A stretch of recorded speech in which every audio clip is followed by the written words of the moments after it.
மக்களே, அம்மா இன்னைக்கு வந்து சப்பாத்தி ஸ்வீட் ரோல் செய்ய போகிறேன். அதுக்கு என்னெல்லாம் வறுக்கணுங்கிறத பார்ப்போம். முதல்ல பாதாம் முந்திரியை முதல்ல போட்டுக்கிடுவேன். அடுப்பு பற்ற வச்சு கடாய் போட்டிருக்கேன். அதில் பாதாம் முந்திரி போட்டிருக்கேன். இப்போ வேர்க்கடலை போடுறேன்.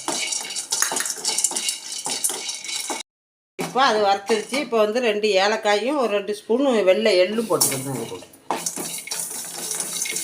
எள்ளு நல்லா பொரியட்டும். பொரிஞ்சிருச்சு. இப்போ இந்த மிக்ஸி ஜாரில் தட்டிக்கிடுதேன். இப்போ போட்டுட்டு கொஞ்சோண்டு தண்ணி ஊற்றிக்கிடுதேன். இப்போ கொஞ்சோண்டு தண்ணி ஊற்றிருக்கேன். நமக்கு தேவையான அளவு வெல்லம் போட்டுக்கிடுவோம். இனிப்பு எவ்வளோ தேவையோ அவ்வளோ போட்டுக்கிடலாம். வெல்லம் உருகட்டும்.